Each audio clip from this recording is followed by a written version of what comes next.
웃지 마요. 집 타이틀 말할 때는 이연주. 제 이름만 봐도 너무 재밌어요. 그럼 이름 바꿀게요, 순서를. 류여해, 이연, 진짜. 그런다고 안 터지는 게 아니에요. 류여해, 이연주, 누가 더 관정인가. 최근에 이제 막말의 화신은 새로운 화신으로 등극하고 있는 유해애 씨. 유해애 씨가요, 73년생이고, 이연주가 72년생이에요. 나이도 비슷하죠. 사실 여기서 가장 가슴 아파하고 있는 분 한 분 계십니다. 이분 누구냐면은 나경원 씨인데요. 이제 일선에서 물러나신 것 같아요. 이젠 끼질 못해. 이게 이제 이런 부분이 있어요. 유여애가 탄핵이네 뭐네 어수선한 과정에서 자유한국당 당대표, 그러니까 대선 끝나고 나서 경선을 할 때 사실상 일반인에 가까웠고요. 무슨 대학교 교수도 하고 있다 그러는데 유튜브 같은데 우리 팟캐스트 비슷한 거를 하고 뭐 이런 역할을 해왔는데 갑자기 뜬금없이 요즘 정당들이 대부분 그러잖아요. 당대표 선거 인물들 따로, 최고위원 선거 따로 나가잖아요. 그 과정에서 유해가 전당대회 등 어떤 선거전에서 굉장히 갑툭튀를 내요. 이건 아니야, 저건 아니야, 막 이러면. 그게 굉장히, 뭐랄까, 어마무시한 엄청난 캐릭터를 보여주면서 친박들이 환심을 사요. 태극기 들고 막 다니면서, 뭐, 박근혜 대통령 지켜야 된다고 하고. 네, 태극기 손목에 네. 감고 다니잖아요. 실제로 홍준표가 당대표가 되긴 했지만, 사실 핵심들은 친박인 상황에서 최고위원들은 다 대부분 친박이 됐잖아요. 그 상황에서 최고위원이 돼요. 이걸 잘 모르시는 분들이 댓글에 이렇게 쓰더라고. 저런 게 국회의원이라고. 국회의원 아니에요. 그러니까 최고위원 선거는 누구나 나갈 수 있는 거야. 근데 그 당원이면 누구나 나갈 수 있는 건데 마케팅 자체를 기가 막히게 한 거예요. 막 말도 막 잘하는 것 같고 시원시원하게 하고. 아니 그래서 이제 뭐 하이힐도 벗어 던지고 네, 그렇지. 자기는 머리도 앞으로 하지 않고 화장도 하지 않겠다. 발로 뛰겠다 막 이랬잖아요.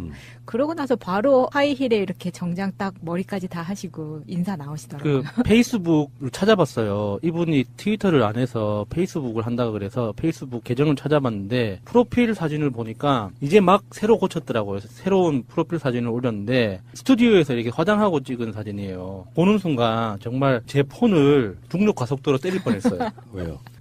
너무 화사하게 웃고 있어가지고 지금 시국이 어느 시국인데 자유한국당이 지금 죽어가는 시국에 지 혼자 이렇게 화사하게 웃으면 되나 싶어서. 저 유여의 그 프로필 사진을 보니까요.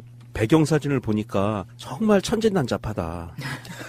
천진난잡하다. 약간 얼핏 보면 개그맨 김효진 씨 닮지 않았어요? 저 김효진 여러분, 좋아합니다. 외모 품평 이런 걸로 가시 마시고요. 문제는 최근에 나왔던 발언 중에 문재인 정부에 대한 하늘의 준엄한 경고 그리고 천심이라는 지적들이 나오고 있다 이런 이야기를 했었잖아요. 포항 지진을 두고. 그러면서 이게 이제 천벌이라고 했냐 안 했냐. 나는 천벌이라고는 안 했다. 사실 문맥상으로 보면 이게 천벌이라는 소리예요. 근데 이게 여론조사로 보니까 오히려 자유한국당의 지지율을 떨어뜨리더만요. 네. 근데 문제는 이제 다시 이현주로 한번 돌아가 볼게요. 유엔 일단 킵. 네.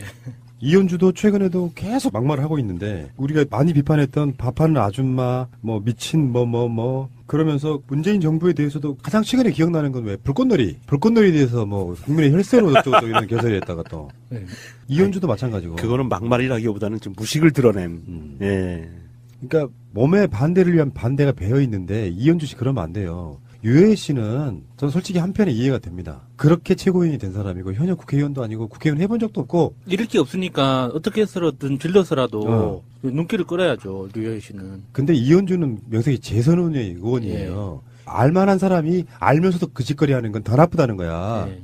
반대를 위한 반대가 그런 거잖아요. 최근에 많이 언론을 못하고 있으니 되게 안타까울 거예요. 솔직히 말하면. 근데 그래서 계속 이죽거리는 거야. 예를 들어서 국민의당 내분 사태에 관련해갖고 이현주는 안철수 친은 아니잖아요. 그러니까 또 나서가지고 그거를 반박해주는 거야. 박지원이네 정동영이네 전정배에 대해서. 뭐 분당도 안 되겠지만 나가신다면 뭐 어쩔 수 없죠 뭐 이런 식의 스탠스인 거야. 얼마나 얄밉겠어. 그 발음을 잘 해주셔야 돼요. 안철수 개라고 확실하게 발음해 주셔야지. 네. 잘못하면 안철수 개가 되거든요.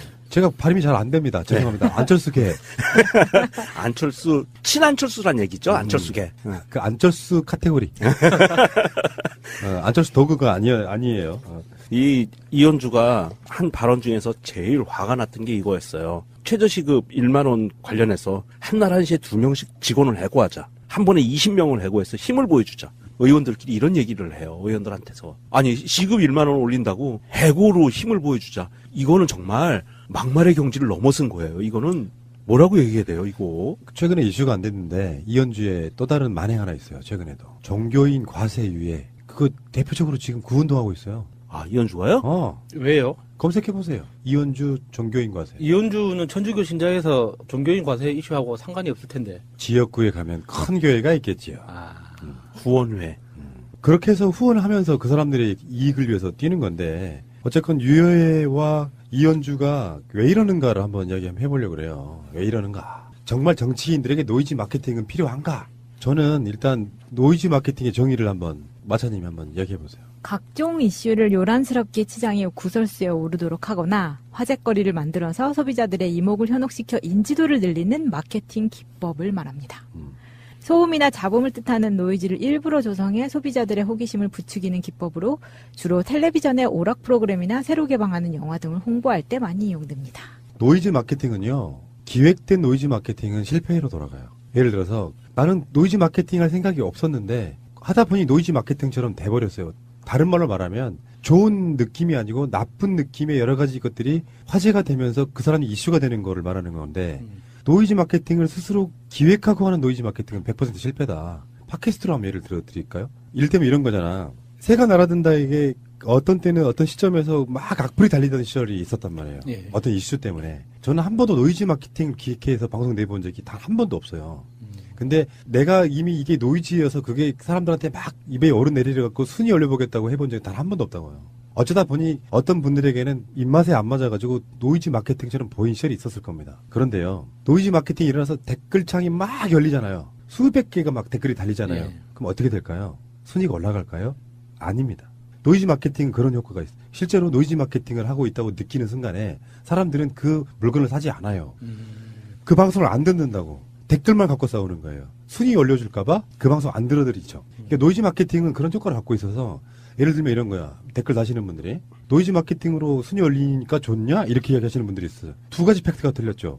노이즈 마케팅을 해본 적 한 번도 없다고요. 난 노이즈 마케팅을 예. 기본적으로 싫어해요. 저질이라고 생각해. 막 사람들의 관심을 끌려고 뭔가 좀 막 논란이 될 만한 이야기를 무단위로 꺼내서 우리가 주목받고 싶은 생각이 없어요. 원래 성향상 그렇다고. 그리고 그건 오래 가지도 못하고 음. 반짝이잖아요.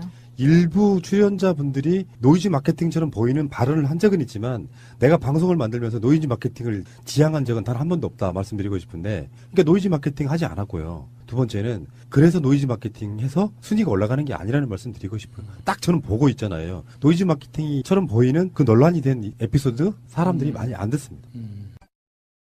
그런 얘기가 있잖아요. 정치인들은 자기 자신의 부고를 제외하고는 언론에 올인내리는 게 좋다고 얘기하잖아요. 그렇죠. 근데 그 방식이 잘못됐다는 말씀 드리고 싶어요. 그러니까 이게 뭐냐. 논란거리가 만들어지고 예전처럼 사실은 이런 거지. 김영삼 대통령의 3당 합당 때는 느낌이 70대 30이었어. 보수 대 진보가. 그러다가 점점 이게 사실상 진보가 보수 쪽을 먹어가요. 김대중 대통령 되고 노무현 대통령 되면서 열린우리당 나오면서 국회 과반의석까지도 가요. 그러다가 또 이렇게 막 뒤집히고 이런 과정도 있었죠.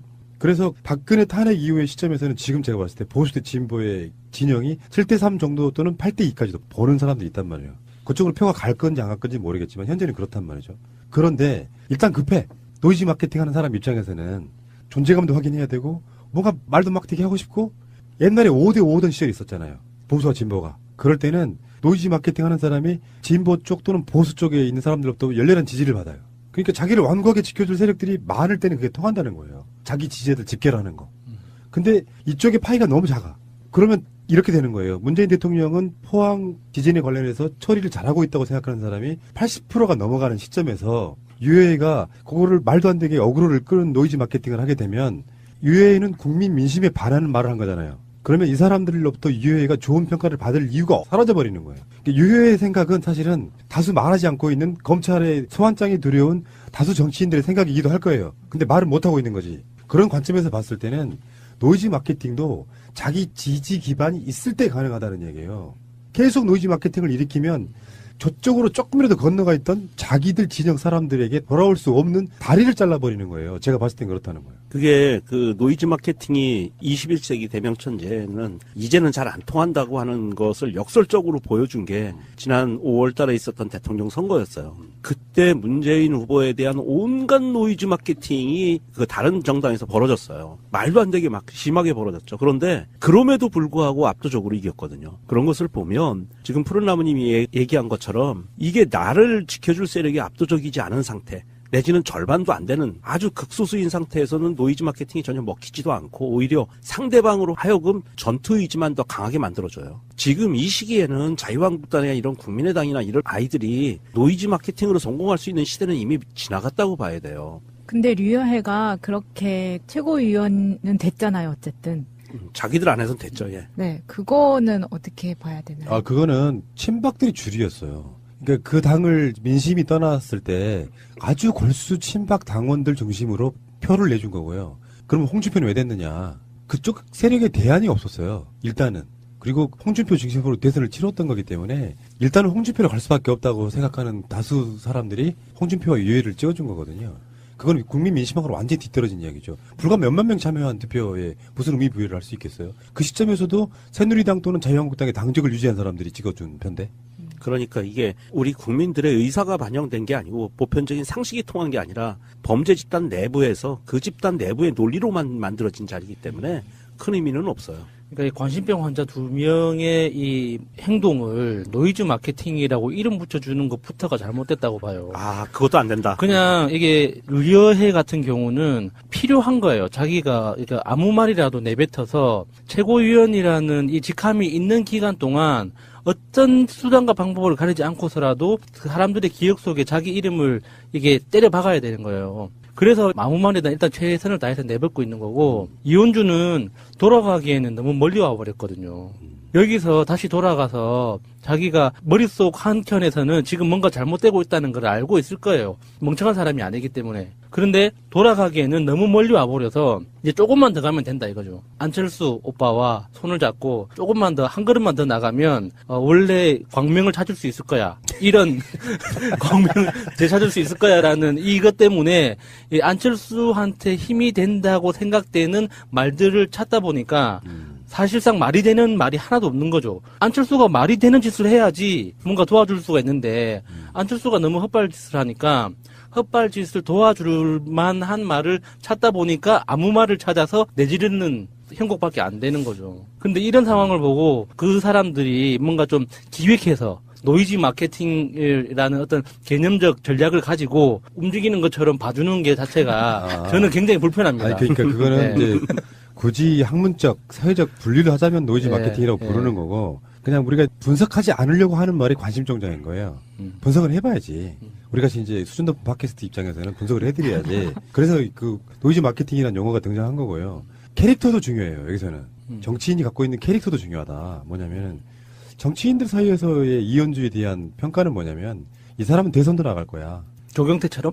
그러니까 이런 개념인 거죠. 왜 예를 들어서 지방선거에 자천, 타천 많은 사람들이 광역 단체장 후보에 오르내리잖아요. 그러는 것 자체가 정치인으로서 어마어마한 홍보다. 그러니까 일반인들 시각으로 봐왔을 때는 특정 무슨 특별시 여러 군데 있으니까요. 뭐 특별시에 그 사람이 될 게 뻔해 보이는데 왜 다른 사람들이 자천, 타천으로 거론되지? 정치인들한테는 그게 재산이라는 거예요. 안 돼도 상관없다. 우리는 될 가능성도 없는데 왜 자기 돈 벌어가면서 선거전에 나가지? 아니다.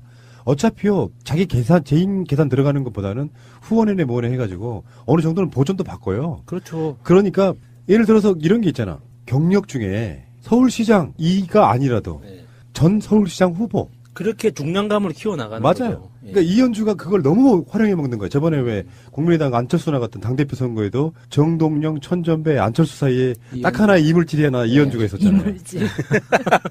그 존재감만으로도 뭔가 이렇게, 왜냐면 이게 폭넓은 팬층이 있고 뭔가 이렇게 악플이 날리더라도 특정 진영에서는 어느 정도 멘토 역할도 좀 하고 리더로서의 느낌을 갖춘 사람이 아니라 젊은 나이에 뭔가 좀 관심만 막 받고 이렇게 갑툭튀 느낌으로 노이즈 마케팅만 일삼던 자가 당대표 선거에 떡하니 나타나면 사람들이 같은 당에서 이현주 말 잘하네 할 것 같아요. 같은 당에서 보면 웃긴 거예요.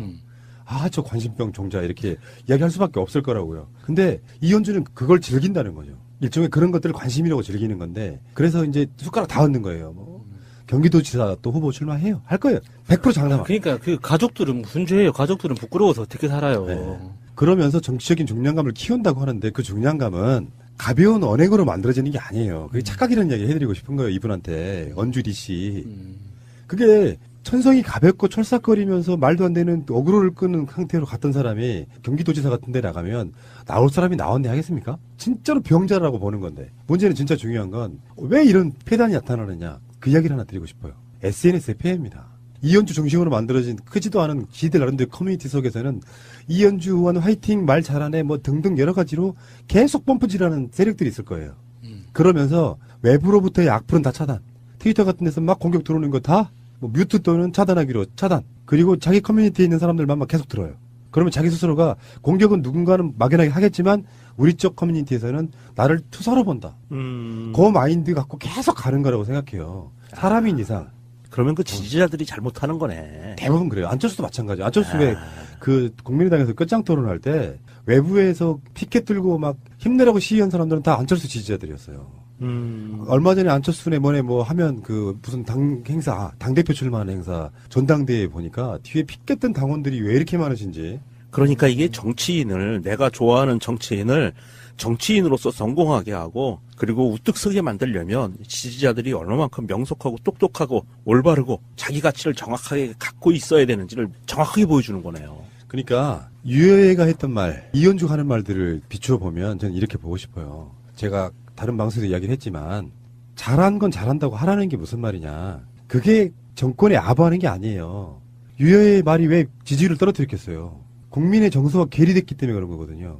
아니 할 말이 있고 할 말이 있지. 국가적인 재난이 발생했는데 거기에 사실 지진 시스템이나 뭐네 문재인 정부가 그 6개월이라는 기간 동안 하면 또 얼마나 했을 거며 거기에 대해서 무슨 국민적인 이런 어마어마한 사태가 나면 공격하기 이전에 같이 합심해가지고 이게 고난을 극복하자 요 마인드가 10원어치도 없다는 거야 이것들이. 그러니까 그런 발언을 하자마자 공감해서 사람들이 와 문재인 싫어하고 지지율이 떨어뜨리는 게 아니라 올라버린다는 거잖아요. 자유한국당 지지율은 떨어지고 유해 입조심 시켜야 돼요. 자유한국당은 유해 같은 자들을 입조심 시켜야 되고 국민의당은 이현주 같은 자들이 입조심을 시켜야 됩니다.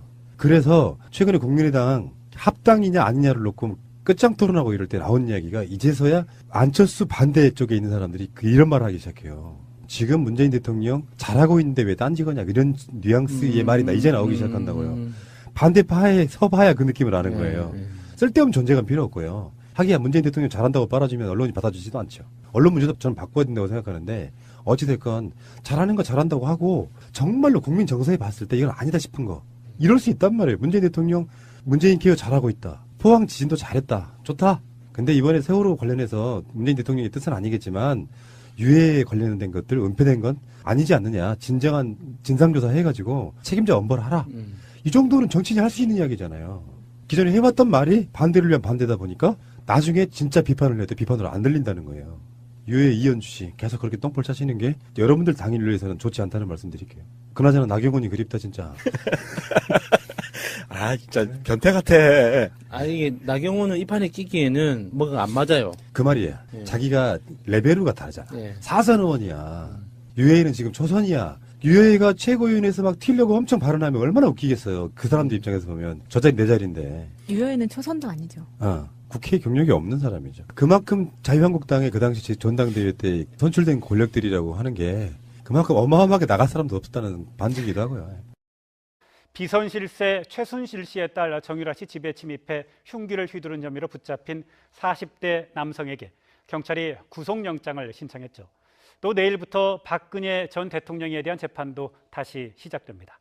자세한 내용 이웅혁 건국대 경찰학과 교수 노영희 변호사와 함께 짚어보도록 하겠습니다. 네, 안녕하십니까. 두 분 나와주셔서 감사드립니다. 앞서도 얘기를 했는데요. 정유라 씨가 사는 집에 괴한이 침입을 했는데요. 먼저 좀 사건 개요부터 좀 간단하게 좀 말씀해 주시겠습니까? 네, 그 정유라 씨가 살고 있는 곳이 강남구 신사동에 있는 미성빌딩이라고 하는 곳인데 여기에 그 한 남성이 그 택배 기사를 가장해서 경비원을 흉기로 위협하고 6층에 있는 그 정유라 씨가 살고 있는 거주지로 올라갔습니다. 그리고 그 문을 열고 그 나온 그 보모라고 하죠. 아기를 돌봐주는 그 보모를 위협하고 경비원을 묶어서 한쪽에다 이제 제압시켜 놓고 정유라 나와라라고 이제 소리를 지르면서 위층에 그 집이 이제 복층이었는데 그 위층에 있던 정유라 씨가 나왔는데 나오기 전에 이제 원래 같이 있었던 남성분이 있어서 그 남성분이 먼저 와서 이 그 범행을 저지른 사람을 제압하려고 했는데 자기가 가지고 간 칼로 그 남성분의 그 폐 쪽을 찔러가지고 사실은 상처를 입혔고 그 사이에 정유라 씨가 112에 도움을 청해서 경찰이 와서 제압을 한 그런 사건이 있었습니다. 예. 20대 남성이 흉기에 찔렸는데요. 그런데 뭐 다행히 생명에는 지장이 없다고 하고 그런데 알고 보니까 이분이 정유라 씨의 말 관리사더군요. 네, 그러다 보니까 뭐 상당히 또 이목이 집중되는 것 같습니다. 예. 왜냐하면 그 정유라 씨가 현재 그 말을 타고 있지 않은 상황에도 왜 그 말 관리사가 필요한지 이런 좀 의문점이 드는 것이고 예. 어쨌든 이 강도 현장에 함께 그 있었다고 하는 그 사실도 상당 부분 왜 함께 그 있는가 뭐 이런 생각을 하게끔 하는 것이죠. 그리고 그 보호모, 말 관리사 그러면 이 사람들에 대한 금전적인 지급은 현재 또 어떻게 이루어지고 있는 것이냐 뭐 이런 그 의혹을 갖고 있는 상황으로 보입니다. 어쨌든 간에 지금 그 정유라 나와라라고 이제 그 얘기했을 때 이 말 관리사가 이제 7층에 내려와서 이 강도 그 용의자와 그 일종의 그 격투를 그 벌였고 이 과정에서 그 폐 부분에 상당 부분 이제 부상을 그 입은 것 같습니다. 그래서 그 정유라 씨가 어제 그 병원에서 계속 그 위급 상황 그 대기실에서 이 말 관리사를 이렇게 걱정하는 이런 그 모습이 그 보여졌던 것 같고요. 어쨌든 예. 지금 경찰의 입장에서는 그 말 관리사, 보호모 등에 대한 그 참고인 조사도 함께 그 있었던 것 같습니다. 왜냐하면 이 용의자와 혹시 일정한 관계가 있었던 것인지 아니면 예. 뭐 비면식 관계인지 그래서 어쨌든 간에 전반적인 흐름에서는 그 강도의 그 모습이지만 뭐 정말 강도인지 뭐 이런 점에 약간 조금 의혹스러운 점도 있는 것은 아닌가 이런 생각을 해봅니다. 예. 궁금한 점이 또 생겼군요. 그런데 범인 40대 이 씨. 결국 뭐 돈 때문에 이런 범행을 저질렀다 이렇게 경찰에서 진술한 모양이죠. 그렇죠. 이제 범행 목적을 확인하기 위해서 물어봤더니 처음에는 정 씨하고 본인이 금전 관계가 있다라고 얘기를 하다가 도대체 무슨 금전 관계가 있느냐 이제 그랬더니 결과적으로는 본인이 카드빚이 2,400만 원 정도 있어서 이 돈을 해결하기 위해서 정유라 씨가 부잣집 딸이니까 집안에 돈이 있을 거라고 생각을 하고 정유라 씨가 사실 이제 어머니로부터 지금 보호를 받지 못하는 상황이기 때문에 이런 범행을 저지르게 되었다라고 얘기를 한 것으로 지금 알려지고 있는데요. 예. 사실은 이제 이 씨라고 하는 사람이 40대 중반인데 직업도 없고 전과도 없는 사람인데 2,400만 원이라고 하는 본인의 카드빚이 있다고 해서 무턱대고 정유라 씨를 찾아가서 이런 식의 범행을 저지른다는 것이 좀 상식에 어긋나는 부분이 있기 때문에 예. 그 부분을 좀 집중적으로 조사를 하고 있는 것으로 지금 나오고 있습니다. 예. 아닌 게 아니라 지금 그 노 변호사께서도 청부나 또 다른 뭐 정치적 목적 등 계획 범죄 가능성 여부도 경찰이 지금 조사를 하고 있다는 거죠. 네, 그렇죠. 왜냐하면 그 외양상의 그 모습을 보면 그 강도 형태를 띠긴 하는데 예. 강도라고 하는 것은 가장 대표적으로 그 철저히 계획을 합니다. 그 계획은 범행에 착수하기 이전의 계획뿐만이 아니고 범행 종료 후에 내가 검거되고 발각되지 않기 위한 사후 계획까지도 함께함이 그 보통인데 이번에 그 범행의 모습을 보면은 그 일주일 정도 이 거리를 상당히 숙지했다. 여기 상당히 계획적인데 이 정유라 씨 6층, 7층에 접근하는 모습을 보면은 경비원을 그 제압을 하고 그러면 경비원을 제압하는 과정에서 본인의 그 정체성이 다 드러난단 말이죠. 그리고 또 그 안에 들어가서 보모도 제압을 이제 하고 그러다 보니까 20분 안에 그 잡혔단 말이에요. 예. 그러면 범행이 만약에 성공했다. 정유라로부터 일종의 금전을 강취했다고 했을 때 과연 이제 범행의 얼굴, 그다음에 행적, 그다음에 그 중간에 올라갔던 여러 가지 CCTV 이런 것을 다 사실은 이제 그 노출됐을 수도 있었는데 이와 같은 것을 왜 했느냐.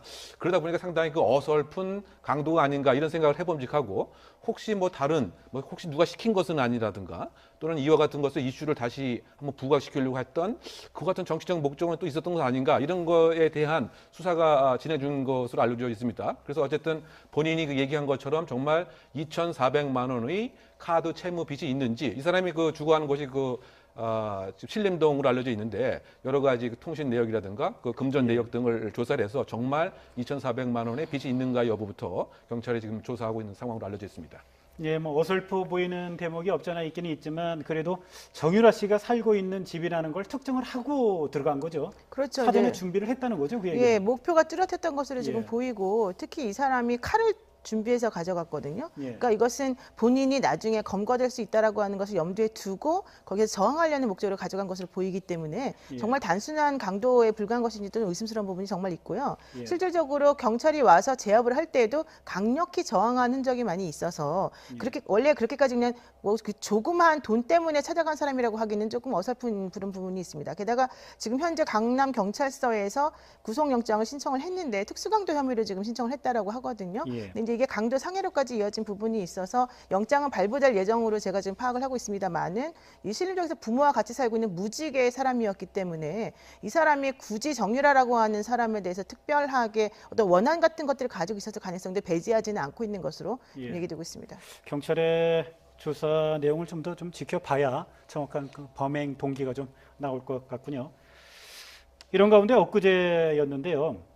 최순실 씨가 재판에서 자신을 사형시키라며 대성 통곡을 했다고요? 네, 그 재판에 뭐 휴정하는 그 시간에 있어서 대성 통곡을 할 뿐만이 아니고 그 책상을 주먹으로 내리치면서 나를 당장 사형시켜달라. 이런 상태에서 살아서는 이제 뭐 하겠느냐 이와 같이 외쳤다고 합니다.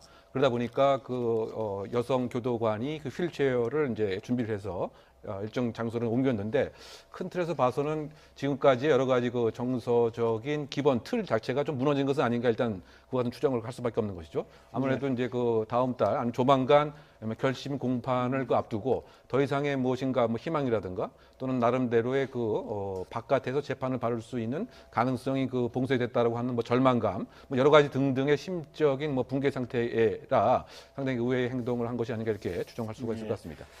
최순실 씨가 이렇게 대성 통곡하면서 이렇게 소동을 부리니까요. 여성 교도관 등이 휠체어에 앉혀서 이게 데리고 나갔는데 그러면서 이제 재판이 잠시 멈췄다가 다시 재개가 됐는데 그래도 재판 정의는 다시 돌아오지 않았다고 하더군요. 예, 이미 이제 교도관이 3명이 휠체어 태워서 내보냈는데 그 옆에 대기하는 장소가 있거든요. 거기에 예. 있으면서 재판정 안으로 들어오지는 않았고요. 결과적으로는 이제 재판부가 일단은 더 이상 재판할 수 없다라고 판단을 하고 12월 7일 날 다시 재판하는 것으로 하고 예. 대신 14일 날 정도의 결심 공판을 하는 것으로 얘기가 지금 되었다라고 하는데요. 이런 식으로 피고인이 법정에서 소란을 피우는 것, 특히 본인을 사형시켜 달라라고 주장하거나 발을 구르고 소리를 지르고 몸으로 아예 책상을 부딪히면서 크게 소리내는 이런 행동들은 사실 거의 볼 수 없는 행동이거든요. 예. 그러니까 아마도 이 최순실 씨가 이런 행동을 한 것은 심리적으로 지금 상당히 좀 충격을 받았거나 더 이상 회복할 수 없을 정도로 본인에게 유죄의 심증이 굳어졌다라는 것을 스스로 알고 있어서 지금 이런 행동을 하고 있는 게 아닌가라고 생각이 듭니다. 자포자기의 심정일 가능성이 어느 정도 있다라는 게 이제 두 분의 공통된 분석인데요. 혹시 이게 어느 정도 의도된 계산된 행동일 가능성은 없습니까? 두 가지 사항을 우리가 한번 추정해 볼 수 있을 것 같습니다. 일단은 구속 기한에 있어서 연장이 그대로 됐단 말이죠. 숙방이 안 되고 그것에 있어서 상실감 플러스 최근에 이렇게 이목이 집중되고 있는 특수활동부의 최종 사용처가 최순실 씨다라고 하는 혐의가 상당 부분 검찰이 마음을 갖고 있단 말이죠. 그러다 보니까 체포영장을 발부해서 데리고 오겠다. 이와 같은 압박감도 상당 부분 이제 있었을 가능성을 하나 우리 예상해 볼 수 있고요. 예. 그와 플러스 상당 부분 이제 최순실 씨가 일정한 감각이 있는 사람이기 때문에 일단은 정서적으로 호소를 해서 나는 지금 극단의 글을 이뤘다. 지금까지 1년 동안 지속된 이 재판 자체도 무엇인가 공정치 못했고 그렇다고 본다면 마지막 결심 공판을 앞두고 재판관의 심증 형성에 무엇인가 좀 나름대로 임팩트를 주기 위한 이와 같은 모습으로서도 한번 해석이 가능하지 않아 보입니다. 예. 노 변호사께서 말씀을 해주셨지만 12월 14일에 일단 결심 공판을 한다는 거죠. 네. 결심 공판이라는 게 검찰 측에서 구형을 구형을 하는 거죠. 예. 재판부에 이렇게 형량을 주십시오라고 네, 요청을 하는 재판이죠. 네, 그렇습니다. 그러니까 결심 공판이라고 하는 것은 그동안 있었던 재판 절차에서 이제 미비했던 게 무엇인지 확인을 하고 예. 그런 것들이 없다라고 한다면 마지막으로 검사가 어떤 식의 이 사람에 대한 처벌을 원하는지를 확인하는 작업, 즉 구형이라고 하는 작업을 거치고요. 예. 그리고 난 다음에는 피고인에게 최후 진술을 할 수 있도록 시간을 줍니다. 변호인이 중간에 최후 변론을 하고 그 다음에 피고인이 최후 진술을 하고 나면 이제 끝이 나는 건데요. 그로부터 보통은 이제 구속 재판인 경우는 2주 안에 통상적으로 판결이 선고되는 경우가 많은데 예. 이번 사건 같은 경우는 쟁점도 많고 힘들기 때문에 아마 12월 말이나 1월 초 정도에 판결이 선고되지 않을까 지금 생각이 들고 있습니다. 그런데 지금 말씀하신 것처럼 실질적으로 그동안의 그러니까 최순실 씨 입장에서 보면 무죄를 계속해서 주장해 왔지만 그런 것이 받아들여질 가능성이 별로 없다라고 판단하고 있는 이유 중에 하나가 얼마 전에 정호성 씨 관련해서 비밀누설죄 같은 경우도 다 유죄로 나오지 않았습니까? 그러니까 예. 관련 피고인들이 전부 다 유죄를 지금 선고받은 상황이기 때문에 본인이 더 이상은 벗어날 수 없다라는 첫 번째 부담감이 있는 것이고 예. 두 번째는 국정원 특수활동비 관련해서 지금 박근혜 전 대통령부터 시작해서 모든 것들이 본인이 생각하지 못했던 방향으로 좀 더 세게 간다라고 하는 그런 인식이 있기 때문인 것 같습니다. 예. 그런 거 하면 변호인단이 총사퇴했고요. 재판 보이콧 카드를 꺼내들었던 박근혜 전 대통령에 대한 재판이 40여일 동안 중단이 됐다가 내일부터 다시 재개가 되죠. 그런데 문제는 박근혜 전 대통령이 출석할까 하는 부분인데요. 일단은 뭐 그러지 않을 가능성이 좀 높아 보인다고 하더군요. 일단 그렇게 봐야 될 것 같습니다. 예. 왜냐하면 그 국선 변호인 그 5명이 그 선임됐습니다. 그래서 그 무려 그 12만 쪽의 그 소송 관련 기록을 이제 숙지하고 그 마지막 단계에서 박근혜 전 대통령에게 변호인 접견을 부탁을 했었죠. 그런데 예. 그것을 이제 거절했습니다. 그런 측면에서 봐서는 결국은 처음에 그 박 전 대통령이 얘기했던 이것은 공정치 않은 그 재판이기 때문에 나는 이 재판 자체를 받아들일 수 없다라고 하는 소위 그 재판 보이콧 자체를 뭐 내일도 여전히 하지 않을까 이렇게 예상이 되는 것이죠.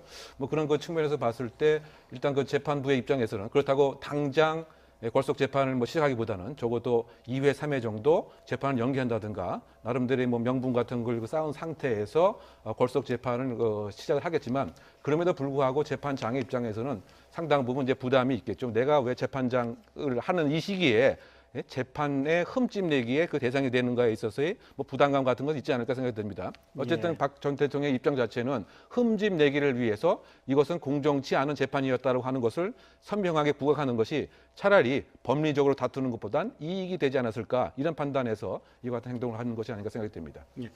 박근혜 전 대통령이 이렇게 재판 출석을 거부하는 거, 보이콧하는 부분에 대한 유불리를 좀 말씀을 해주셨는데요.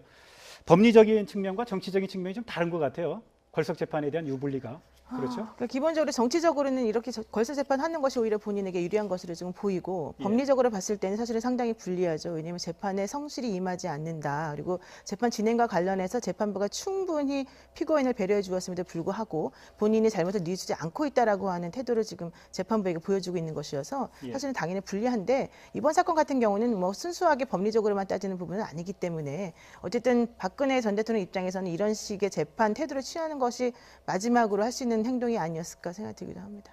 예. 이 부분에 대해서 우리 이용혁 교수님 혹시 하실 말씀 있으십니까? 그러니까 지금 여러 가지 이제 법리 논쟁에 있어서 사실 특별히 유리할 상황이 없다라고 봤을 때는 방어권 자체를 스스로 그 포기함으로써 예. 기본 그 프레임 자체가 그 정치 보복이라고 하는 걸 선명히 하고 혹시 뭐 필요한 경우 지금 그 보수 야권과의 정치 프레임에 있어서의 일정한 공동 전선을 만든다든가 그래서 문재인 정부와 지금의 A와 P와의 관계를 설정하는데 무엇인가 효과가 있지 않았을까 이런 생각을 했는데 다만 이제 이것은 지금 다시 불거진 특수활동비라고 하는 이 수사 때문에 그 명분과 동력이 상당히 상실되지 않았을까 이런 생각이 듭니다. 왜냐하면 예. 지금 여러 가지 용처로 봐서는 최종 사용처가 결국은 박 전 대통령이고 이것에 있어서의 수사도 이제 이루어지는 입장에서 지금 재판 거부를 하고 하는 그 명분 자체가 정치적으로 보기에는 상당 부분 건전한 명분은 아니지 않느냐 이런 식에서 봤을 때는 정치적인 면에서도 득보다는 뭐 실이 더 강하지 않는가 이런 아쉬움이 있는 상태죠. 예. 그렇게 보시는군요. 자, 또 하나가 이제 정유라 씨. 그 소위 이제 제가 이게 새로운 뭔가 기운이 있다 이거. 정말 진짜 전쟁이 새로 시작된 거 아니냐 이런 얘기를 했는데 정유라 씨 집에 40대 이모 씨가 침입을 했어요. 네, 강도가 침입했는데요. 지난 25일에 발생한 일입니다. 현장에서 붙잡힌 강도 같은 경우에는요. 처음에 정유라 씨와 금전거래가 있다라고 했다가 말을 바꿨습니다. 카드빚 2,400만 원 때문에 범행을 저질렀다라고 하는데요. 경찰은 강도 행각의 무게를 두고 이 씨에 대해서 강도 상해 혐의로 구속영장을 신청했습니다. 저는 이 사건을 굉장히 이상하다 봅니다. 단순 강도라고 보기엔. 더군다나 계속 얘기하지만 기운이 이상하잖아요, 요즘. 예. 그래서 요 사안 취재 중인 이게 좀 이상하군요. 주진우 기자 저희가 미디어로 잠깐 연결해 보겠습니다. 주진우 기자. 안녕하십니까. 네. 방금 전까지 전화기가 꺼져 있어가지고 저희 제작진이 난리가 났었어요. 네, 인지 일어났습니다. 자, 이모 씨가 조사 초기에는 경찰에 정유라 씨하고 돈 문제가 있다고 했다가 나중에는 그게 아니고 카드빚 2,400 갚기 위해서 강도했다 이렇게 번복했는데 이게 단순 강도로 보기에는 이상한 점부터 일단 짚어보면 어떤 게 있습니까? 범행이 발생하자마자 이상하지 않습니까? 그런데 예. 경찰과 그리고 언론에서 일제히 우발적인 범행이라고 발표를 했고요. 그 다음에 정유라 씨하고 같이 지내던 이 씨가 크게 다쳤어요. 예. 근데 경미한 부상이라고 계속 보도가 나오는 게 좀 이상했습니다. 그리고 예. 장소와 시간이 강도 범행을 하기에는 최악입니다. 정유라 씨가 살고 있는 그 압구정동 미띠 빌딩의 1층에는 인기 있는 베트남 음식점이 있는데요. 주말 오후 3시는 피크타임이에요. 그래서 1층에 손님이 많고요. 줄을 서거나 그리고 발레 파킹하는 아저씨들이 여럿 있습니다. 그리고 그래서 누군가 고함만 질러도 그냥 바로 검거될 수 있는 그런 환경인데 일주일 이상 그 강도 범행을 도모한 사람이 찾기에는 너무 그 멍청한 선택이었습니다. 일단 기본적으로 오후 3시 사람이 드글드글하는 곳에 대낮에 강도를 하러 간다는 게 이상하고 그리고 이게 이제 강도라는 건 침입 목적이 아니라 돈을 뺏어서 도주가 목적이에요. 도주객이 그렇죠. 예, 도주객이 수립이 돼야 되는데 침입할 때부터 이미 수위 아저씨하고 마주쳤다는 것은 얼굴이 다 노출되는 거잖아요, 그죠? 네, 이게 도주하기에는 굉장히 어려운 그 빌딩이에요. 정유라 씨 집은 지하 1층하고 1층에서 출입구에 그 카드를 이렇게 대고 올라가야 되는데요. 지하 1층에서 1층에 저기 경비 아저씨가 있어요. 아까 말했듯이 1층에는 발레 아저씨들이 덩치 큰 아저씨들이 많습니다, 거기에. 근데 그래서 지하 1층에 가서 택배 왔어요. 그리고 경비원을 일단 협박해가지고요. 인터폰을 하게 하고 이 경비 아저씨를 묶고 이렇게 올라가는데 여기까지는 치밀합니다. 그 가짜 총과 칼까지도 그 준비한 걸 보면 여기까지는 총도 준비했어요? 아니 칼을 준비했다? 칼과 가짜 총도 있었어요. 가짜 총도 있었어요? 네네. 근데 그렇게 묶어놓고 거기 준비까지는 치밀했는데 그리고 지하로 올라간다는 것까지 알았어요. 이건 쉽지 않은데 그걸 보고 올라갔는데 도주 생각은 아예 없었다고 봅니다. 그 건물 내부에 CCTV도 있었을 거 아닙니까? CCTV 이 집 많습니다. 많습니다. 그래서 근데 그 이미 올라가면서 자기가 노출될 것을 알고 있었다고도 봐도 무방합니다. 그러니까요.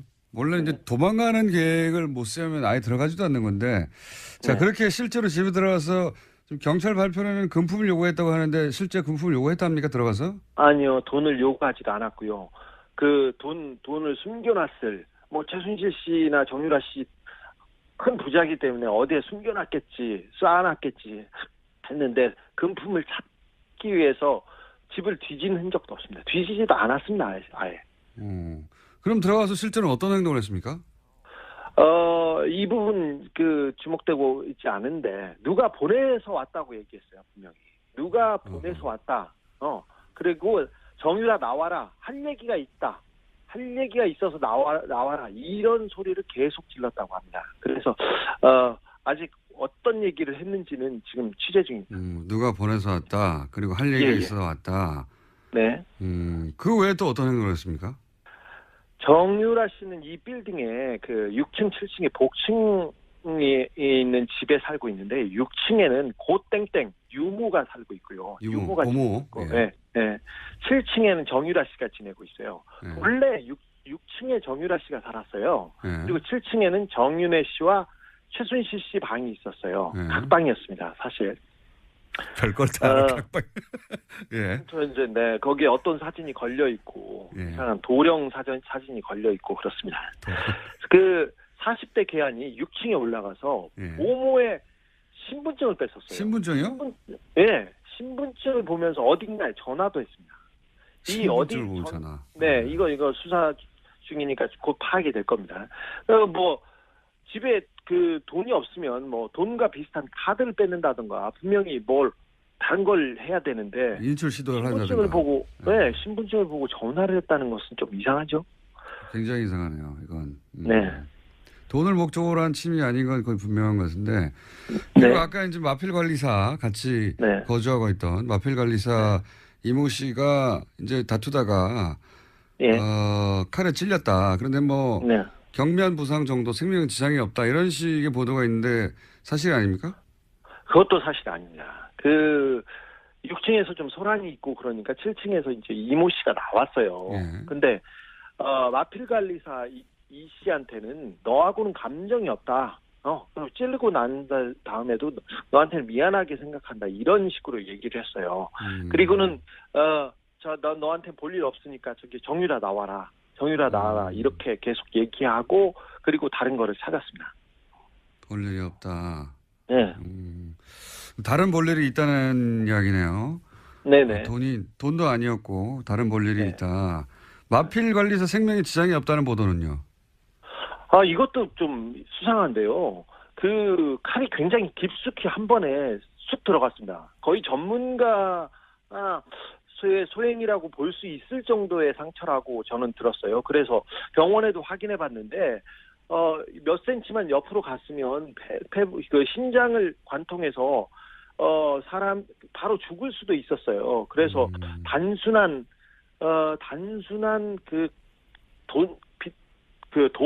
빚 때문에 벌인 범행이 분명히 아니라는 것은 분명합니다. 피가 너무 많이 나서요. 네. 그 생명에 지장을 줄 뻔했습니다. 범인이 전과가 없는 초범이었는데요. 칼을 매우 잘 쓴다는 특징이 있습니다. 그렇군요. 그럼 신고는 네, 누가 한 겁니까? 신고한 사람도 안 나왔는데. 예. 네, 사실 초범이 이렇게 칼 쓰다가 이거 쉽지 않거든요. 손 다치고 힘든데 이거 말끔하겠습니다. 신고는요. 괴한이 소란을 피우고 이 씨하고 격투가 벌어졌지 않습니까? 그래서 정유라 씨가 아이하고 이렇게 방의 문을 잠그고 방 문을 붙들어 잡고 있으면서 전화를 했습니다. 정유라 씨가 누가 신고했는지 보도가 안 돼가지고. 그러면 정유라 씨 정도면 굉장히 중요한 적인데 경찰이 건물을 감시하고 신변보호하고 있지 않았나요? 사실 경찰 한 명이 보호하고 있었습니다. 근데 이모 씨가 이 부분도 따돌리고 들어갔습니다. 심상치 않네요. 그러면 마지막 질문인데 이게 돈도 목적이 아니고 무슨 할 말이 있어 왔다. 신분증을 뺏어서 어디론가 전화했다. 종합적으로 볼 때 따로 볼 일이 있었다고 했던 그 볼 일은 뭐라고 지금 아직 취재 중이긴 하겠지만 네, 뭐라고 봅니까? 파악 중인데 사실 박근혜 최순실 씨 주변에서는 이런 일이 많이 있습니다. 누가 죽거나 다치거나 그리고 뭐 정유라 씨, 장시호 씨가 뭐 누구 사람을 만난다던가 남자를 만나면 조폭을 보내는 경우도 특별한 일은 아니니까요. 근데 이 사건에서는 의심해볼 정황이 너무 많습니다. 특별히 정유라는 박근혜, 최순실, 이재용에게 가장 중요한 증인입니다. 특별히 박근혜와 이재용 씨의 뇌물 사건이에요. 뇌물의 실질적인 증거 있지 않습니까, 이분이. 그래서 지난 재판에서 이들에게 불리한 증인을 해가지고 이재용 부회장한테 유죄를 받는 결정적인 증거가 되기도 했으니까요. 사실 정유라 씨가 겁을 먹거나 아니면 다른 증인이 그 겁을 먹고 입을 다물라고 메시지를 보내기에는 이보다 더 좋은 상황이 없습니다. 특별히 적폐 수사 자체를 흔들어볼 목적으로 지금 뭐 세력이 규합되고 이상한 징후들이 많이 보이는데 이걸 목적으로 누구를 그 사람을 보냈을 가능성을 열어놓고 이 범행의 동기와 배후를 파헤쳐야 된다고 봅니다. 분명히 우발적인 범행은 아니었습니다. 알겠습니다. 오늘 여기까지 하겠습니다. 감사합니다. 네, 나와라. 정유라 나와라. 이렇게 계속 얘기하고 그리고 다른 거를 찾았습니다. 볼 일이 없다. 네. 다른 볼 일이 있다는 이야기네요. 네네. 돈도 아니었고 다른 볼 일이 네. 있다. 마필 관리사 생명에 지장이 없다는 보도는요. 이것도 좀 수상한데요. 그 칼이 굉장히 깊숙이 한 번에 쑥 들어갔습니다. 거의 전문가 소행이라고 볼 수 있을 정도의 상처라고 저는 들었어요. 그래서 병원에도 확인해 봤는데 몇 센치만 옆으로 갔으면 그 신장을 관통해서 사람 바로 죽을 수도 있었어요. 그래서 단순한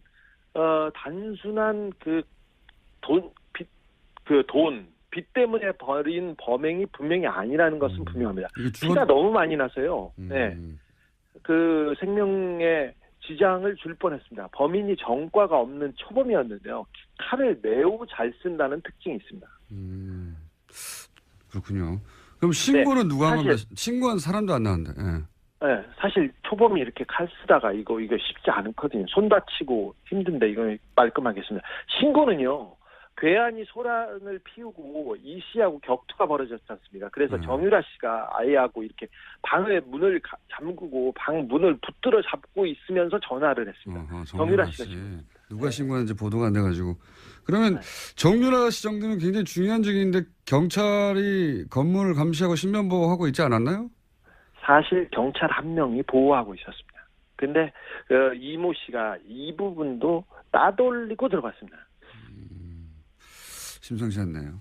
그러면 마지막 질문인데 이게 돈도 목적이 아니고 무슨 할 말이 있어 왔다. 신분증을 뺏어서 어디론가 전화했다. 이게 종합적으로 볼 때 따로 볼 일이 있었다고 했던 그 볼 일은 뭐라고 지금 아직 취재 중이긴 하겠지만 네, 뭐라고 이거 봅니까? 이게? 파악 중인데 사실 박근혜 최순실 씨 주변에서는 이런 일이 많이 있습니다. 누가 죽거나 다치거나 그리고 뭐 정유라 씨, 장시호 씨가 뭐 누구 사람을 만난다던가 남자를 만나면 조폭을 보내는 경우도 특별한 일은 아니니까요. 근데 이 사건에서는 의심해볼 정황이 너무 많습니다. 특별히 정유라는 박근혜, 최순실, 이재용에게 가장 중요한 증인입니다. 특별히 박근혜와 이재용 씨의 뇌물 사건이에요. 뇌물의 실질적인 증거가 있지 않습니까, 이분이. 그래서 지난 재판에서 이들에게 불리한 증인을 해가지고 이재용 부회장한테 유죄를 받는 결정적인 증거가 되기도 했으니까요. 사실 정유라 씨가 겁을 먹거나 아니면 다른 증인이 그 겁을 먹고 입을 다물라고 메시지를 보내기에는 이보다 더 좋은 상황이 없습니다. 특별히 다른 볼 일이 있다. 마필 관리사 생명에 지장이 없다는 보도는요? 이것도 좀 수상한데요. 그 칼이 굉장히 깊숙이 한 번에 쑥 들어갔습니다. 거의 전문가 소행이라고 볼 수 있을 정도의 상처라고 저는 들었어요. 그래서 병원에도 확인해 봤는데 몇 센치만 옆으로 갔으면 그 신장을 관통해서 사람 바로 죽을 수도 있었어요. 그래서 단순한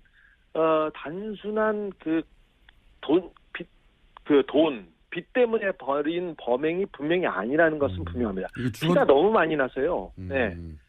그 생명에 지장을 줄 뻔했습니다. 범인이 전과가 없는 초범이었는데요. 칼을 매우 잘 쓴다는 특징이 있습니다. 그렇군요. 그럼 신고는 누가 한 겁니까? 신고한 사람도 안 나왔는데. 네, 사실 초범이 이렇게 칼 쓰다가 이거 쉽지 않거든요. 손 다치고 힘든데 이거 말끔하겠습니다. 신고는요. 괴한이 소란을 피우고 이 씨하고 격투가 벌어졌지 않습니까? 그래서 정유라 씨가 아이하고 이렇게 방의 문을 잠그고 방 문을 붙들어 잡고 있으면서 전화를 했습니다. 정유라 씨가 누가 신고했는지 보도가 안 돼가지고. 그러면 정유라 씨 정도면 굉장히 중요한 증인인데 경찰이 건물을 감시하고 신변보호하고 있지 않았나요? 사실 경찰 한 명이 보호하고 있었습니다. 근데 이모 씨가 이 부분도 따돌리고 들어갔습니다. 심상치 않네요. 그러면 마지막 질문인데 이게 돈도 목적이 아니고 무슨 할 말이 있어 왔다. 신분증을 뺏어서 어디론가 전화했다. 종합적으로 볼 때 따로 볼 일이 있었다고 했던 그 볼 일은 뭐라고 지금 아직 취재 중이긴 하겠지만 네, 뭐라고 봅니까? 파악 중인데 사실 박근혜 최순실 씨 주변에서는 이런 일이 많이 있습니다. 누가 죽거나 다치거나 그리고 뭐 정유라 씨, 장시호 씨가 뭐 누구 사람을 만난다던가 남자를 만나면 조폭을 보내는 경우도 특별한 일은 아니니까요. 근데 이 사건에서는 의심해볼 정황이 너무 많습니다. 특별히 정유라는 박근혜, 최순실, 이재용에게 가장 중요한 증인입니다.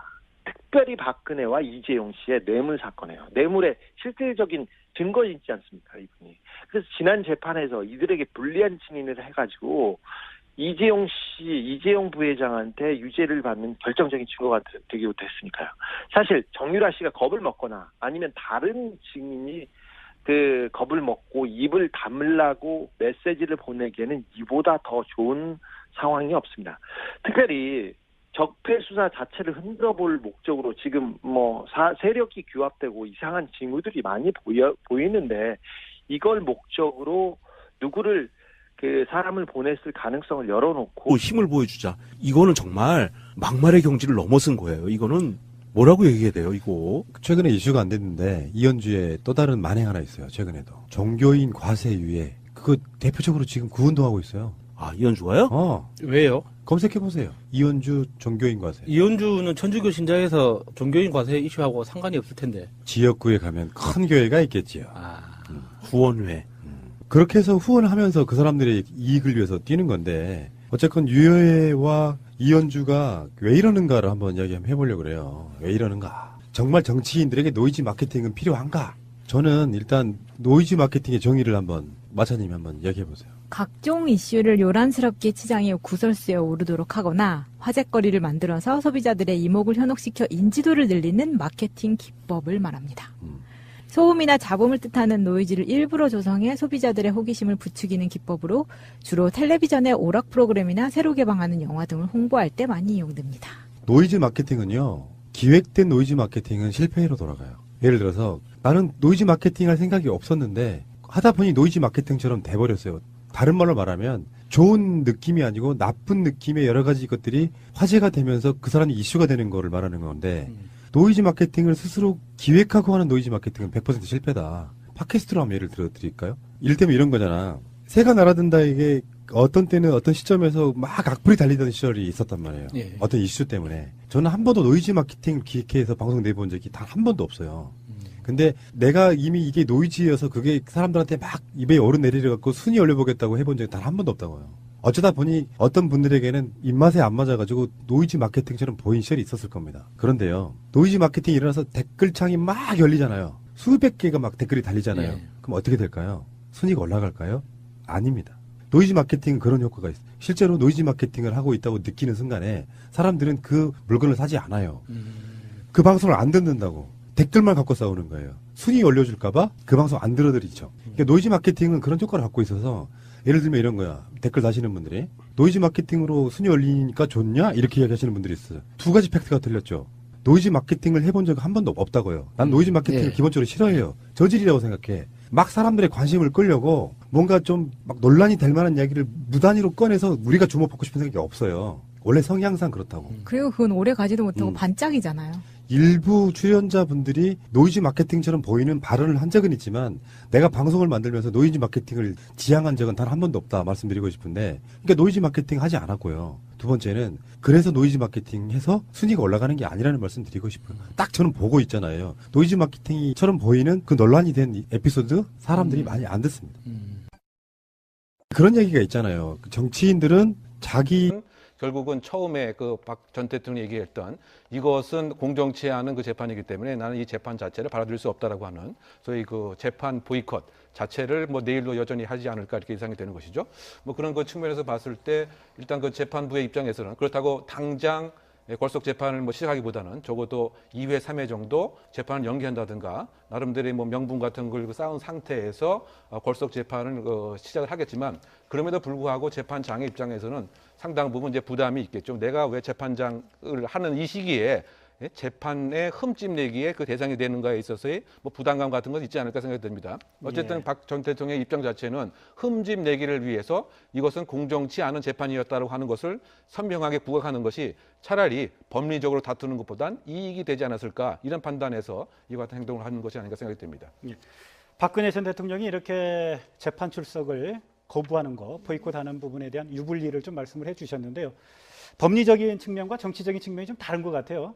골석 재판에 대한 유불리가. 그렇죠? 그러니까 기본적으로 정치적으로는 이렇게 걸석 재판하는 것이 오히려 본인에게 유리한 것으로 좀 보이고 예. 법리적으로 봤을 때는 사실은 상당히 불리하죠. 왜냐하면 재판에 성실히 임하지 않는다. 그리고 재판 진행과 관련해서 재판부가 충분히 피고인을 배려해 주었음에도 불구하고 본인이 잘못을 뉘우치지 않고 있다라고 하는 태도를 지금 재판부에게 보여주고 있는 것이어서 예. 사실은 당연히 불리한데 이번 사건 같은 경우는 뭐 순수하게 법리적으로만 따지는 부분은 아니기 때문에 어쨌든 박근혜 전 대통령 입장에서는 이런 식의 재판 태도를 취하는 것이 마지막으로 할 수 있는 행동이 아니었을까 생각이 들기도 합니다.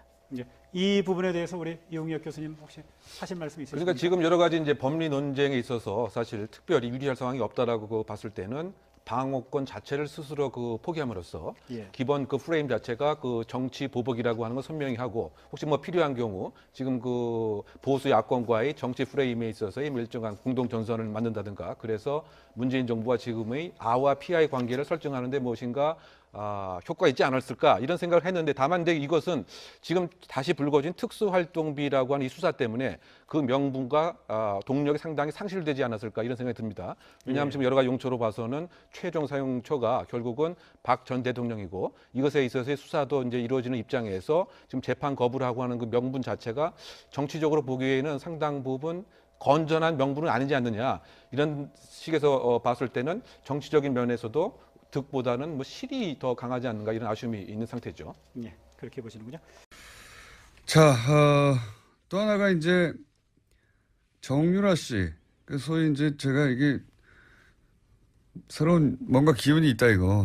정말 진짜 전쟁이 새로 시작된 거 아니냐 이런 얘기를 했는데 정유라 씨 집에 40대 이모 씨가 침입을 했어요. 네, 강도가 침입했는데요. 지난 25일에 발생한 일입니다. 현장에서 타고 있지 않은 상황에도 왜 그 말 관리사가 필요한지 이런 좀 의문점이 드는 것이고 어쨌든 이 강도 현장에 함께 그 있었다고 하는 그 사실도 상당 부분 왜 함께 그 있는가 뭐 이런 생각을 하게끔 하는 것이죠. 그리고 그 보모 말 관리사 그러면 이 사람들에 대한 금전적인 지급은 현재 또 어떻게 이루어지고 있는 것이냐 뭐 이런 그 의혹을 갖고 있는 상황으로 보입니다. 어쨌든 간에 지금 그 정유라 나와라라고 이제 그 얘기했을 때 이 말 관리사가 이제 7층에 내려와서 이 강도 그 용의자와 그 일종의 그 격투를 그 벌였고 이 과정에서 그 폐 부분에 상당 부분 이제 부상을 그 입은 것 같습니다. 그래서 그 정유라 씨가 어제 그 병원에서 계속 그 위급 상황 그 대기실에서 이 말 관리사를 이렇게 걱정하는 이런 그 모습이 그 보여졌던 것 같고요. 어쨌든 지금 경찰의 입장에서는 그 말 관리사, 보모 등에 대한 그 참고인 조사도 함께 그 있었던 것 같습니다. 왜냐하면 이 용의자와 혹시 일정한 관계가 있었던 것인지 아니면 뭐 비면식 관계인지 그래서 어쨌든 간에 전반적인 흐름에서는 그 강도의 그 모습이지만 뭐 정말 강도인지 뭐 이런 점이 약간 조금 의혹스러운 점도 있는 것은 아닌가 이런 생각을 해봅니다. 예, 궁금한 점이 또 생겼군요. 그런데 범인 40대 이 씨.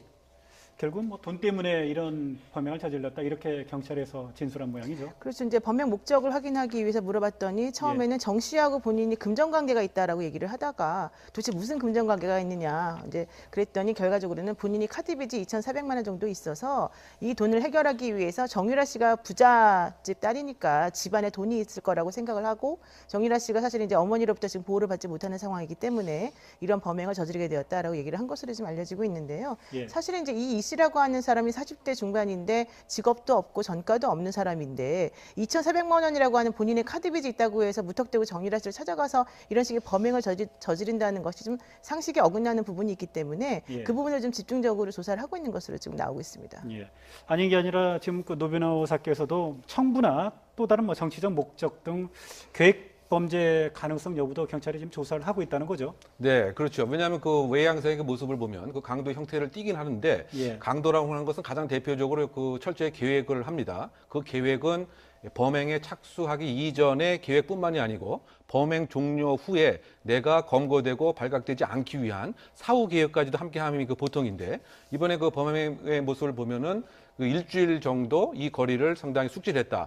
여기 상당히 계획적인데 이 정유라 씨 6층, 7층에 접근하는 모습을 보면은 경비원을 그 제압을 하고 그러면 경비원을 제압하는 과정에서 본인의 그 정체성이 다 드러난단 말이죠. 그리고 또 그 안에 들어가서 보모도 제압을 이제 하고 그러다 보니까 20분 안에 그 잡혔단 말이에요. 그러면 범행이 만약에 성공했다. 정유라로부터 일종의 금전을 강취했다고 했을 때 과연 이제 범행의 얼굴, 그다음에 행적 그다음에 그 중간에 올라가 전 대통령이 얘기했던 이것은 공정치 않은 그 재판이기 때문에 나는 이 재판 자체를 받아들일 수 없다라고 하는 소위 그 재판 보이콧 자체를 뭐 내일도 여전히 하지 않을까 이렇게 예상이 되는 것이죠.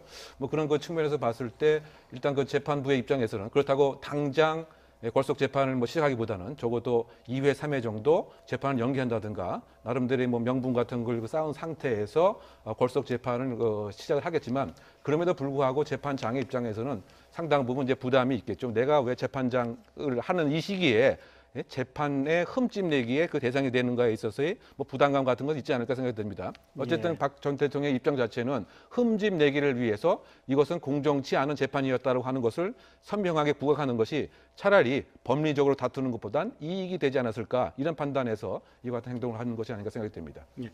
박근혜 전 대통령이 이렇게 재판 출석을 거부하는 거, 보이콧하는 부분에 대한 유불리를 좀 말씀을 해주셨는데요. 법리적인 측면과 정치적인 측면이 좀 다른 것 같아요. 골석 재판에 대한 유불리가 그렇죠? 그러니까 기본적으로 정치적으로는 이렇게 걸서 재판하는 것이 오히려 본인에게 유리한 것으로 좀 보이고 예. 법리적으로 봤을 때는 사실은 상당히 불리하죠. 왜냐하면 재판에 성실히 임하지 않는다. 그리고 재판 진행과 관련해서 재판부가 충분히 피고인을 배려해 주었음에도 불구하고 본인이 잘못을 뉘우치지 않고 있다라고 하는 태도를 지금 재판부에게 보여주고 있는 것이어서 예. 사실은 당연히 불리한데 이번 사건 같은 경우는 뭐 순수하게 법리적으로만 따지는 부분은 아니기 때문에 어쨌든 박근혜 전 대통령 입장에서는 이런 식의 재판 태도를 취하는 것이 마지막으로 할 수 있는 행동이 아니었을까 생각이 들기도 합니다.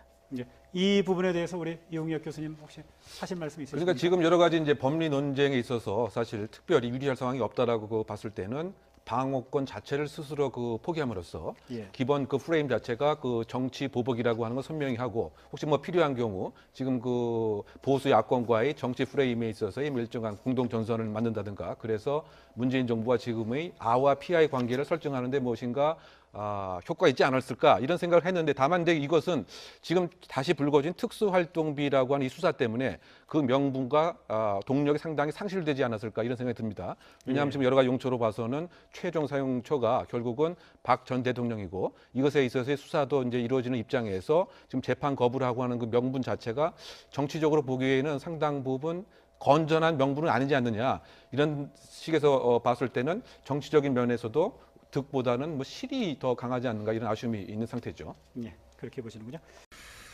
자, 또 하나가 이제 정유라 씨. 소위 이제 제가 이게 새로운 뭔가 기운이 있다 이거. 정말 진짜 전쟁이 새로 시작된 거 아니냐 이런 얘기를 했는데 정유라 씨 집에 40대 이모 씨가 침입을 했어요. 네, 강도가 침입했는데요. 지난 25일에 발생한 일입니다. 현장에서 붙잡힌 강도 같은 경우에는요.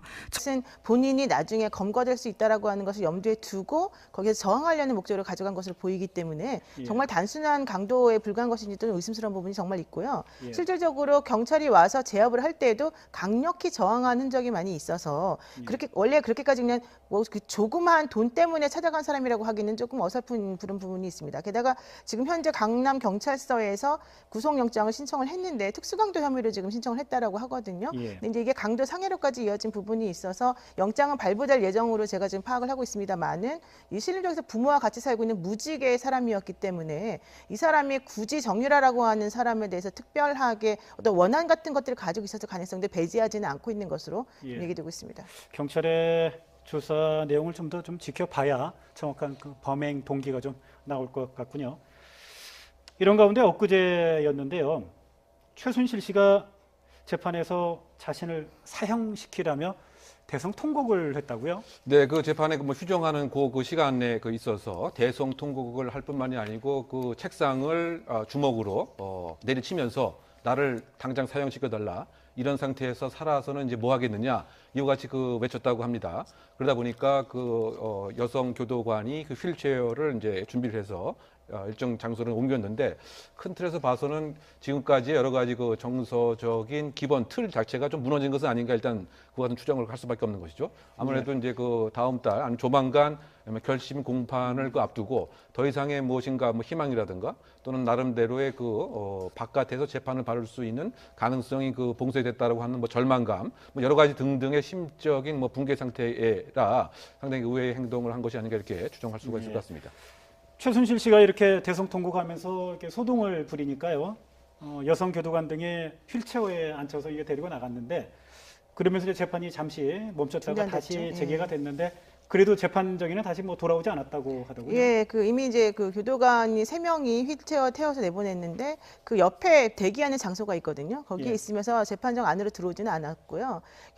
결과적으로는 이제 재판부가 일단은 더 이상 재판할 수 없다라고 판단을 하고 12월 7일 날 다시 재판하는 것으로 하고 예. 대신 14일 날 정도의 결심 공판을 하는 것으로 얘기가 좀 되었다라고 하는데요. 이런 식으로 피고인이 법정에서 소란을 피우는 것, 특히 본인을 사형시켜 달라라고 주장하거나 발을 구르고 소리를 지르고 몸으로 아예 책상을 부딪히면서 크게 소리내는 이런 행동들은 사실 거의 볼 수 없는 행동이거든요. 예. 그러니까 아마도 이 최순실 씨가 이런 행동을 한 것은 심리적으로 지금 상당히 좀 충격을 받았거나 더 이상 회복할 수 없을 정도로 본인에게 유죄의 심증이 굳어졌다라는 것을 스스로 알고 있어서 지금 이런 행동을 하고 있는 게 아닌가라고 생각이 듭니다. 자포자기의 심정일 가능성이 어느 정도 있다라는 게 이제 두 분의 공통된 분석인데요. 혹시 이게 어느 정도 의도된 침해가지고 이게 고난을 극복하자. 요 마인드가 10원어치도 없다는 거야, 이것들이. 그러니까 그런 발언을 하자마자 공감해서 사람들이 와, 문재인 싫어하고 지지율이 떨어뜨리는 게 아니라 올라버린다는 거잖아요. 자유한국당 지지율은 떨어지고 유해 입조심 시켜야 돼요. 자유한국당은 유해 같은 자들을 입조심 시켜야 되고 국민의당은 이현주 같은 자들이 입조심을 시켜야 됩니다. 그래서 최근에 국민의당 합당이냐 아니냐를 놓고 끝장 토론하고 이럴 때 나온 이야기가 이제서야 안철수 반대 쪽에 있는 사람들이 이런 말을 하기 시작해요. 지금 문재인 대통령 잘하고 있는데 왜 딴지거냐 이런 뉘앙스의 말이 이제 나오기 시작한다고요. 반대파에 서봐야 그 느낌을 아는 거예요. 쓸데없는 존재감 필요 없고요. 하기야 문재인 대통령 잘한다고 빨아주면 언론이 받아주지도 않죠. 언론 문제도 저는 바꿔야 된다고 생각하는데 어찌됐건 잘하는 거 잘한다고 하고 정말로 국민 정서에 봤을 때 이건 아니다 싶은 거 이럴 수 있단 말이에요. 문재인 대통령 문재인 케어 잘하고 있다. 포항 지진도 잘했다. 좋다. 근데 이번에 세월호 관련해서 문재인 대통령의 뜻은 아니겠지만 유해에 관련된 것들 은폐된 건 아니지 않느냐. 진정한 진상조사 해가지고 책임자 엄벌하라. 이 정도는 정치인이 할 수 있는 이야기잖아요. 기존에 해왔던 말이 반대를 위한 반대다 보니까 나중에 진짜 비판을 해도 비판으로 안 들린다는 거예요. 유해 이현주 씨 계속 그렇게 똥볼 차시는 게 여러분들 당인을 위해서는 좋지 않다는 말씀 드릴게요. 그나저나 나경원이 그립다 진짜. 아 진짜 변태 같아. 아 이게 나경원은 이 판에 끼기에는 뭐가 안 맞아요. 그 말이에요. 예. 자기가 레벨루가 다르잖아. 예. 사선 의원이야. 유해는 지금 초선이야. 유해가 최고위원회에서 막 튀려고 엄청 발언하면 얼마나 웃기겠어요. 그 사람들 입장에서 보면 저 자리 내 자리인데. 유효에는 초선도 아니죠.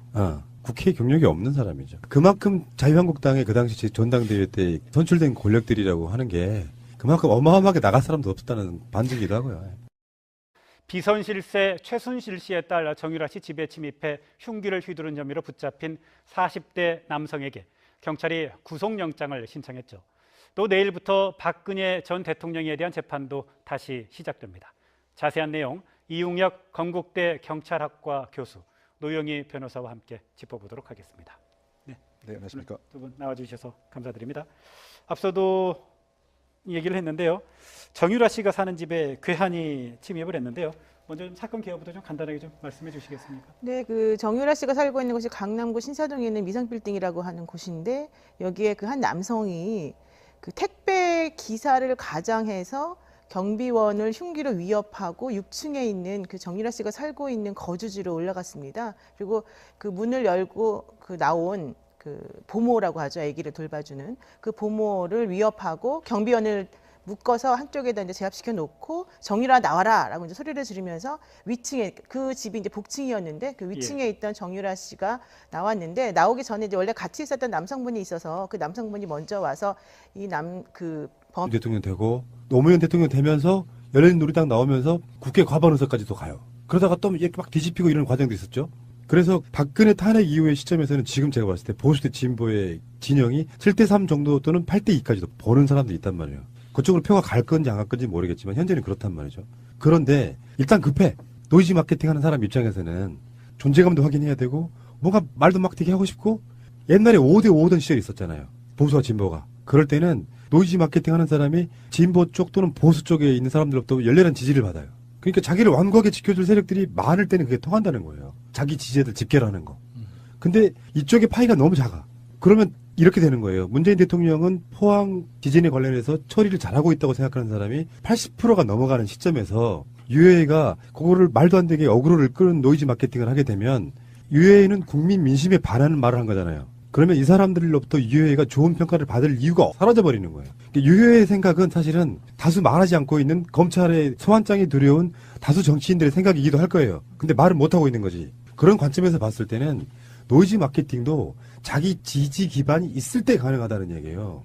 계속 노이즈 마케팅을 일으키면 저쪽으로 조금이라도 건너가 있던 자기들 진영 사람들에게 돌아올 수 없는 다리를 잘라버리는 거예요. 제가 봤을 땐 그렇다는 거예요. 그게 그 노이즈 마케팅이 21세기 대명천재는 이제는 잘 안 통한다고 하는 것을 역설적으로 보여준 게 지난 5월 달에 있었던 대통령 선거였어요. 그때 문재인 후보에 대한 온갖 노이즈 마케팅이 그 다른 정당에서 벌어졌어요. 말도 안 되게 막 심하게 벌어졌죠. 그런데 그럼에도 불구하고 압도적으로 이겼거든요. 그런 것을 보면 지금 푸른나무님이 얘기한 것처럼 이게 나를 지켜줄 세력이 압도적이지 않은 상태, 내지는 절반도 안 되는 아주 극소수인 상태에서는 노이즈 마케팅이 전혀 먹히지도 않고 오히려 상대방으로 하여금 전투 의지만 더 강하게 만들어줘요. 지금 이 시기에는 자유한국당이나 이런 국민의당이나 이런 아이들이 노이즈 마케팅으로 성공할 수 있는 시대는 이미 지나갔다고 봐야 돼요. 근데 류여해가 그렇게 최고위원은 됐잖아요, 어쨌든.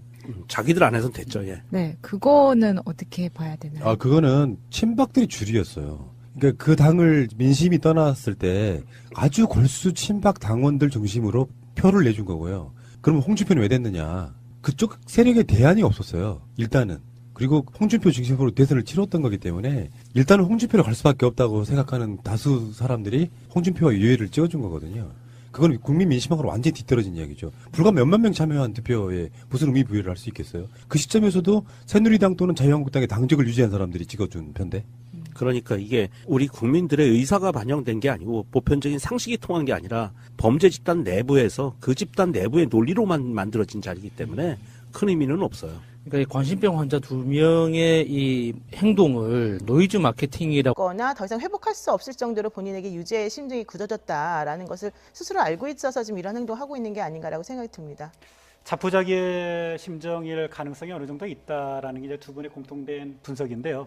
혹시 이게 어느 정도 의도된 계산된 행동일 가능성은 없습니까? 뭐 두 가지 사항을 우리가 한번 추정해 볼 수 있을 것 같습니다. 일단은 그 구속 기한에 있어서 연장이 그대로 됐단 말이죠. 예. 석방이 안 되고 그것에 있어서 상실감 플러스 최근에 그 이렇게 이목이 집중되고 있는 특수활동부의 그 최종 그 사용처가 최순실 씨다라고 하는 혐의가 상당 부분 검찰이 마음을 갖고 있단 말이죠.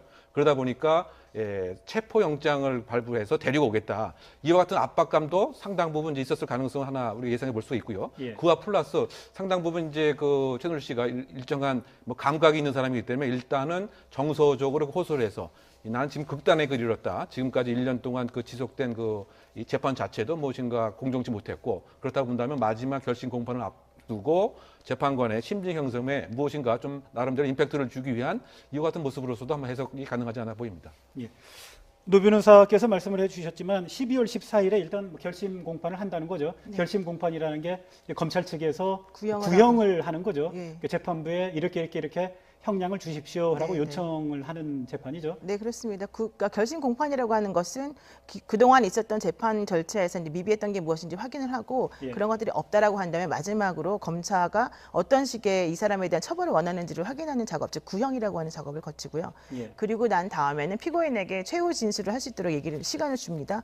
변호인이 그 중간에 최후 변론을 하고 그 다음에 피고인이 최후 진술을 하고 나면 이제 끝이 나는 건데요. 그로부터 보통은 이제 구속 재판의 경우는 2주 안에 통상적으로 판결이 선고되는 경우가 많은데 예. 이번 사건 같은 경우는 쟁점도 많고 힘들기 때문에 아마 12월 말이나 1월 초 정도에 판결이 선고되지 않을까 지금 생각이 들고 있습니다. 그런데 지금 말씀하신 것처럼 실질적으로 그동안의 그러니까 최순실 씨 입장에서 보면 무죄를 계속해서 주장해 왔지만 그런 것이 받아들여질 가능성이 별로 없다라고 판단하고 있는 이유 중에 하나가 얼마 전에 그 정호성 씨 관련해서 비밀유살죄 같은 경우도 다 유죄로 나왔지 않았습니까? 그러니까 예. 관련 피고인들이 전부 다 유죄를 지금 선고받은 상황이기 때문에 본인들 더 이상은 벗어날 수 없다라는 첫 번째 부담감이 있는 것이고 예. 두 번째는 국정원 특수활동비 관련해서 지금 박근혜 전 대통령부터 시작해서 모든 것들이 본인이 생각하지 못했던 방향으로 좀 더 세게 간다라고 하는 그런 인식이 있기 때문인 것 같습니다.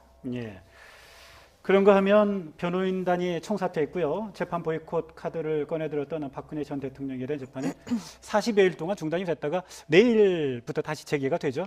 그런데 문제는 박근혜 전 대통령이 출석할까 하는 부분인데요. 일단은 뭐 그러지 않을 가능성이 좀 높아 보인다고 하더군요. 일단 그렇게 봐야 될 것 같습니다. 예. 왜냐하면 그 국선 변호인 그 5명이 그 선임됐습니다. 그래서